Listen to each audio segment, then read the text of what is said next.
सर्वांचं शेतकरी business social मीडियावर स्वागत आहे. मी योगेश कदम. आजचा आपला टॉपिक आहे खतांची मात्रा कशी ठरवावी, म्हणजे कशा प्रकारे खत नियोजन करावे आणि कमी खर्चात कशा प्रकारे खत नियोजन करावे याविषयी माहिती देणार आहोत. चला तर व्हिडिओला सुरू करू. पहा, आता 1 किलो अन्नद्रव्यासाठी आवश्यक खत, 1 किलो जर पिकाला अन्नद्रव्याची गरज असेल, आवश्यकता असेल, तर कशा प्रमाणात खत नियोजन करायचे ते पहा. त्यामध्ये तुम्हाला द्यायचे नत्र द्यायचे म्हणजे नायट्रोजन हे द्यायचे 2.17 किलो. यामध्ये युरिया 46% हे वापरू शकता आपण. फॉस्फरस म्हणजे पी, यामध्ये 6.25 किलो तुम्हाला फॉस्फरस द्यायचा आहे पिकाला. यामध्ये सुपर फॉस्फेट येऊ शकतो 16% मार्केटमध्ये. त्यानंतर पोटॅश म्हणजे के, यामध्ये 1.66 किलो तुम्हाला पोटॅश द्यायचा आहे. MOP म्हणजे 60% पोटॅश राहतो. यामधला 60% मधला जी 50 किलोची बॅग येते त्यामधला 1.66 किलो तुम्हाला पोटॅश पिकाला दिल्यावर तुम्हाला 1 किलो अन्नद्रव्यचा पुरवठा पिकांना होणार आहे.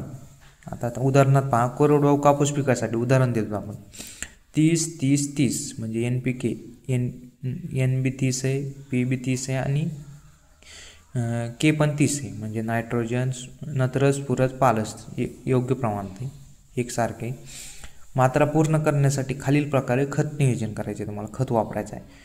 हे जर तुम्हाला खत तयार करायचं असेल तर हे खत वापरायचे तुम्हाला.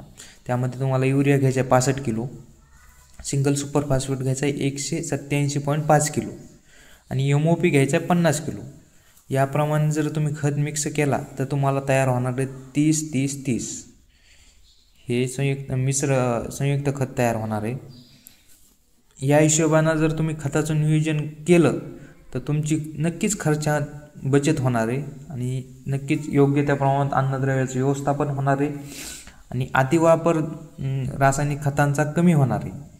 म्हणजे अतिवापर झाल्यामुळे जमिनीचा कडकपणा वाढतो आहे, जमिनीची नुकसान भरपूर मोठ्या प्रमाणात होते. त्यामुळे जे या प्रमाणात जर खताचं नियोजन केलं, एक तर तुम्हाला योग्य प्रमाणात खत पण पिकाला चालला लागेल तेवढा आणि तुमच्या आर्थिक पाठबळ वाढायला म्हणजे आर्थिक बचत व्हायली.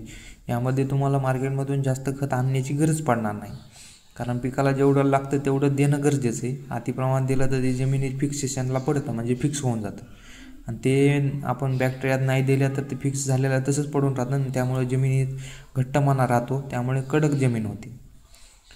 अशा प्रकारे माहिती आहे. कशी माहिती वाटली नक्कीच कमेंटमध्ये सांगा.